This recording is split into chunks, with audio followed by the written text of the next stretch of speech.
बिस्मिल्लाहिर्रहमानिर्रहीम। जी बिल्कुल, regime change operation की तबाहकारियां पाकिस्तान में जारी है और आज कौम सवाल कर रही है कि जब रिकॉर्ड रेमिटेंसेस थे, पाकिस्तान का जीडीपी ग्रोथ 6% तक पहुंच गया था, तमाम माशी आशारिये मस्बत थे, पाकिस्तान के एक्सपोर्ट में इजाफा हो रहा था, रिकॉर्ड इजाफा उसमें हो रहा था, पाकिस्तान की जो 5 बड़ी फसलें हैं उसमें रिकॉर्ड पैदावार थी, एम्प्लॉयमेंट जो है वो रिकॉर्ड सतह भी थी, गुर्बत के खात्मे का प्रोग्राम एहसास आज दुनिया उसकी तारीफें कर रही है और मोहतरिफ है। जो आलमी वबा में इमरान खान की पॉलिसी थी स्मार्ट लॉकडाउन की, आज दुनिया उसकी भी मोहतरिफ है। तो फिर वजह क्या थी? वजह आपके सामने तो थी ही कि जिस तरह के अमरीकी मुदाखिलत हुई, साजिश हुई, रिजीम चेंज ऑपरेशन हुआ और चोर और डाकुओं को पाकिस्तान के ऊपर मुसल्लत किया गया। आपको याद होगा कि हमेशा से जब भी पाकिस्तान की मफाद की कानून साजी होती थी तो आपको फेटअप की मैं मिसाल देता चलूं, जिसका आजकल ये क्रेडिट ले रहे हैं कि जब इनकी वजह से, इनकी मनी लॉन्ड्रिंग, इनके करप्शन और इनकी हुकूमतों की वजह से पाकिस्तान ग्रे लिस्ट में चला गया और अल्लाह ना करे ब्लैक लिस्ट में जाने का खदशा था, तो जब मुल्क की मफाद की कानूनसाजी हो रही थी तो इन्होंने तहरीरी तौर पर एनआरओ मांगा और इमरान खान ने एनआरओ देने से इनकार किया तो उन्होंने मुल्क की मफाद की कानूनसाजी की भी मुखालिफत की।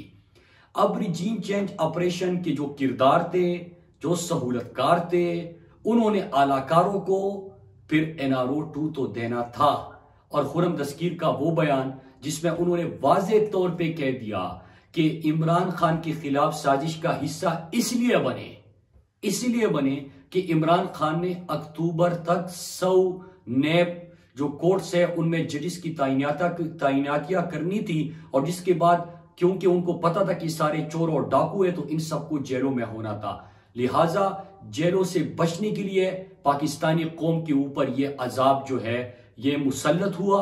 अमरीकी साजिश के नतीजे में जो लोकल हैंडलर्स है उनकी वजह से, उनके किरदार की वजह से, सहूलतकारी की वजह से ये आलाकार और ये मोहरे पाकिस्तान के ऊपर मुसल्लत किए गए।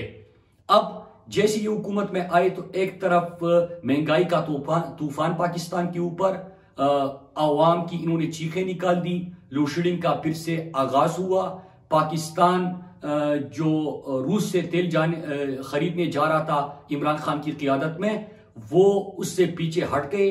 83 रुपए फी लीटर पाकिस्तानी कौम के ऊपर इन्होंने पेट्रोल बम गिराया, 47% बिजली में इजाफा के बिलों में इजाफा करके, कीमतों में इजाफा करके कौम को बिजली के झटके दे।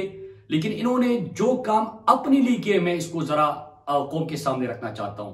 इस तरह खुर्रम दस्तगीर ने कहा, फिर आपने उनके अरस्तु का भी बयान सुना होगा करप्शन के हवाले से। इस तरह हमजा शहबाज का भी माजी में एक बयान था करप्शन के हवाले से कि बच्चों करप्शन तो होती रहती है। मतलब इनका काम ही एक है ना कि हर पल का हो, हर पुल का हो, हर सड़क का हो, बेधड़क का हो। लिहाजा इन्होंने परसों कौमी असम्बली से एक तो हमारे जो ओवरसीज पाकिस्तानीज है उनके साथ जुल्म किया और वो जो इमरान खान ने उनको वोटिंग राइट दिया था, इलेक्ट्रॉनिक वोटिंग का एक मैकेनिज्म तय किया गया था, उसकी कानूनसाजी हुई थी, बड़ी उसके ऊपर मेहनत हुई थी, क्योंकि यही हमारे वो लोग हैं जो पाकिस्तान की दुनिया में सफीर भी बने हैं और पाकिस्तान का मुकदमा भी लड़ते हैं और रिमिटेंसेस भी भेजते हैं, जिससे पाकिस्तान की मईशत मुस्तहकम होती है। लेकिन उनको वोटिंग का राइट जो इमरान खान ने दिया था, इन्होंने वो खत्म कर दिया। फिर इसके साथ साथ इन्होंने अपने लिए एनआरओ 2 खुद दे दिया। सारे चोर पार्लियामान में इकट्ठे होके जो अमरीकी साजिश के नतीजे में पाकिस्तान के ऊपर मुसल्लत हुए हैं, जो कि एक माइनॉरिटी को मेजॉरिटी में बदला जा चुका है, उन्होंने खुद को एनआरओ दे दिया और उन्होंने जो कानूनसाजी की है उसमें मैं आपको बता दूं कि उसका असर क्या होगा। जो थर्ड पार्टी इंटरेस्ट की वजह से तफ्तीश और असासी की बाजियाबी तकरीबन नामुमकिन हो जाएगी, इन्होंने जो कानूनसाजी की है, गवाहों की हिफाजत का जो एक निजाम था वो खत्म हो जाएगा, करप्ट लोगों के फ्रंटमैनों और एजेंट्स को तहफ्फुज और उनकी हौसला अफजाई होगी, करप्ट अफराद अभी अपने जो रिश्तेदार है उनके नाम पे भी जायदादें बना सकते हैं, जिस तरह आपको ये बेनामी जायदादों का सारा इल्म होगा केसेस का। नेब की खुद मुख्तारी को खत्म कर दिया गया।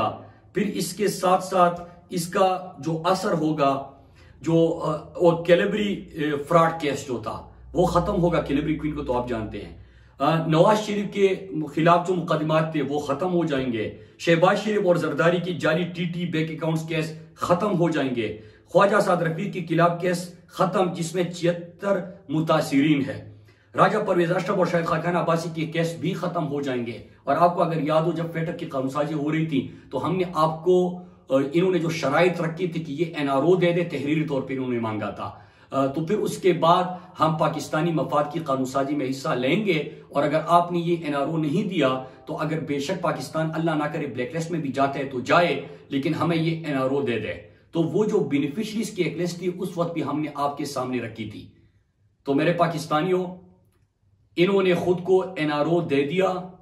जो एक एहतिसाब का इनको डर था कि इनके तमाम केसेस मैच्योर हो चुके हैं, जो खरम दस्तगीर ने खुद कहा कि अक्टूबर से हम सबको जेलों में होना था। और ये कितने बनते हैं पाकिस्तानी कौम के ऊपर? 1100 अरब रुपया।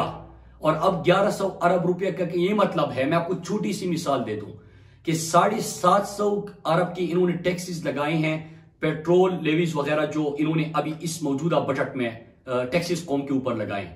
तो इसके बाद आप देख रहे हैं कि 83 रुपए फी लीटर तो पेट्रोल महंगा हो गया, 120 रुपए लीटर तो डीजल महंगा हो गया, लेकिन इनको मजीद ये 50-60 रुपए तक मजीद महंगा करने जा रहे हैं।